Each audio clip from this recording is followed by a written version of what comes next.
बिस्मिल्लाहिर्रहमानिर्रहीम। औज़ुबिल्लाहिमिनश्शैतानिर्रजीम बिस्मिल्लाहिर्रहमानिर्रहीम। बेटा आज हम सीखेंगे डेप्रिसिएशन के चैप्टर का क्वेश्चन नंबर 2, जो कि थोड़ा सा टेक्निकल है। इसको पढ़ लेते हैं। वो कहते हैं a firm purchase a machinery for ₹1 lakh और 1 जनवरी 2019, 1 जनवरी 2019 को आपने 1 लाख की मशीनरी खरीदी। कहते हैं depreciation is to be provided annually according to fixed installment method. इसको आप अंडरलाइन कर लेंगे जी, फिक्स्ड इंस्टॉलमेंट मेथड है। The useful life of the asset is 10 year, 10 साल जी आपकी इसकी लाइफ है। And residual value is 20,000। ये रेजिडुअल वैल्यू बेटा जी स्क्रैप वैल्यू होती है जितने पे आपने इसको बेचा है। अच्छा बेटा, हमने फिक्स इंस्टॉलमेंट मेथड के 2 मेथड पढ़े थे फर्दर, एक जिसमें परसेंटेज हो जैसे क्वेश्चन नंबर 1 किया था, और दूसरा अगर परसेंटेज ना हो तो फार्मूला इंप्लीमेंट होगा। अब फार्मूले वाली चीज़ें बेसिकली यहाँ पे उसने दे दी हैं, तो वो फार्मूला जो मैंने आपको सिखाया था उसको देखते ही मैंने फॉर्मेट आपको तैयार कर लिया ताकि वीडियो कंसाइज हो सके और आपको समझ भी आ सके। अच्छा बेटा जी, वर्किंग के वाले से बेसिकली ये हमने एक फॉर्मेट बना दिया है, इसको हम फिल करेंगे। अब वर्किंग बेसिकली यहाँ पे परसेंटेज नहीं दी हुई, क्योंकि पिछले क्वेश्चन में हम डेप्रिसिएशन उसकी वर्किंग करते थे, कॉस्ट वैल्यू के साथ उसको परसेंटेज को मल्टीप्लाई करके डेप्रिसिएशन आ जाती थी, और हर साल हम डेप्रिसिएशन कैश वैल्यू पे लेते थे। ठीक है जी। तो यहाँ पे फार्मूला है, तो फार्मूले वाली एक्टिविटीज़ है, तो फार्मूला हमने बेटा जी पढ़ा हुआ है, depreciation amount is equal to cost minus scrap value या रेजिडुअल वैल्यू। तो यहाँ पे रेजिडुअल वर्ड लिखा, तो मैं यहाँ पे रेजिडुअल वैल्यू लिख देता हूँ, division estimated life of an asset या useful life of an asset, जो मर्जी लिख दे, estimated life of an asset.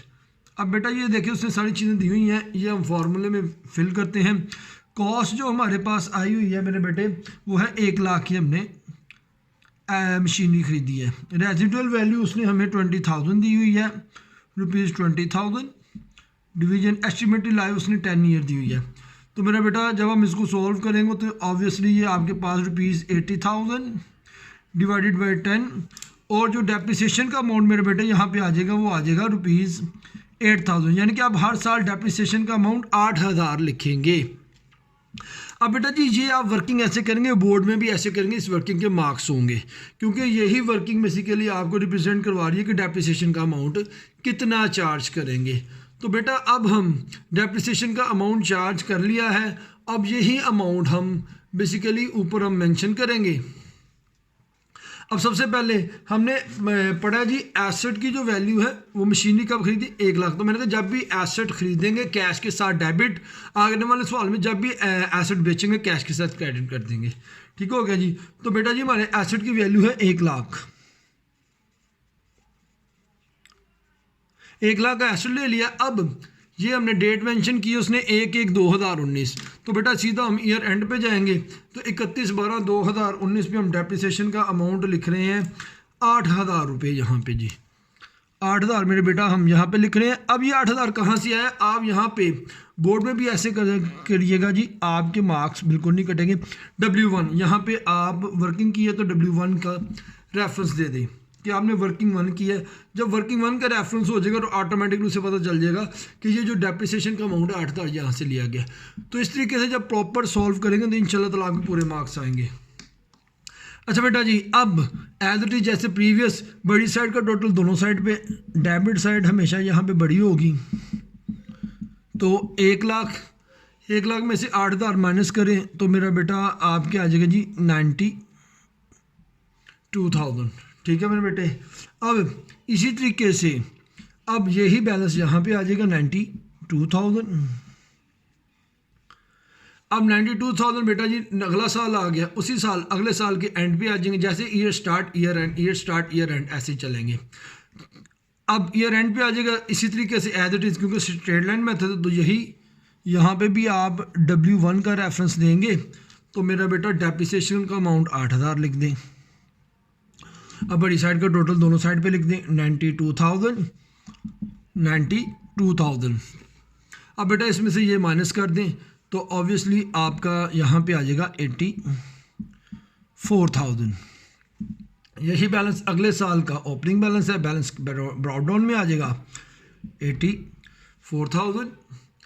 अब ईयर एंड पे चले जाएंगे तो मेरा बेटा वही चीज़ हमने डेप्रिसिएशन को वर्किंग वन से कंसीडर करना है, तो डेप्रिसिएशन 8,000। अब बड़ी साइड का टोटल दोनों साइड पे 84,000। इसमें से ये वाली साइड माइनस करेंगे, जो छोटी साइड है वो माइनस करने के बाद आपके पास बाकी बैलेंस आ जाएगा जो कि 76,000 आ जाएगा। ये क्लोजिंग बैलेंस है। वेरी नेक्स्ट डे 31/12 के बाद वेरी नेक्स्ट डे 1/1/2022 आ जाएगा। तो बेटा जी यहाँ पे ये बैलेंस ब्रॉट डाउन आ जाएगा। अच्छा बेटा मैं यहाँ पे वाजे कर दूँ, आप इसको इस तरीके 2-2 लाइनों में भी लिख सकते हैं। अगर आपको पता है कि आपके पास स्पेस ज़्यादा है, आप इसको हैंडल कर लेंगे, तो आप इसको 3 लाइनों में ले जा सकते हैं। इस वजह से मैंने लास्ट वाले को वो जो है ना इसको थोड़ा सा एक्सपेंड कर दिए, 3 लाइनों में कर दिया इसकी। तो आप देखेंगे अब यही एज इट इज़ हमारा वर्किंग वन आ जाएगा और डेप्रिसिएशन की अमाउंट 8,000 यहाँ पे आ जाएगी। अब आप वर्किंग वन देखें, अब आपके पास स्पेस है, आप इसमें लिखने की बजाय यहाँ पे लिख दें W1, ठीक है जी। इसका मतलब ये होगा कि प्रोमिनेंट हो जाएगा। तो यहाँ पे आपने 8,000 लिख दी, तो मेरा बेटा एज इट इज़ बड़ी साइड का टोटल दोनों साइड पे 76,000, इसमें से ये माइनस करेंगे तो ऑब्वियसली आपके पास अमाउंट बन जाएगी 68,000।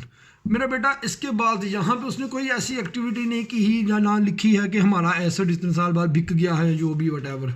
तो हम क्या करेंगे, वेरी नेक्स्ट डे जो आपकी डेट है 1/1/2023, यहाँ पे आप लिखते हैं बैलेंस ब्रॉट डाउन, इसका ओपनिंग बैलेंस बना के और क्वेश्चन को एंड कर देंगे। इसका मतलब ये है कि आपके एसेट की वैल्यू 2023 के स्टार्ट में इतनी है। ठीक है मेरे बेटे, आज के लिए यही क्वेश्चन बहुत इजी क्वेश्चन हो गया होगा, उम्मीद है आप सब के लिए। तो थैंक यू वेरी मच। हमारे चैनल को देखते रहिए, शेयर करें, सब्सक्राइब करें और नॉलेज अपने को बढ़ाते रहें। थैंक यू वेरी मच जी। अस्सलाम वालेकुम।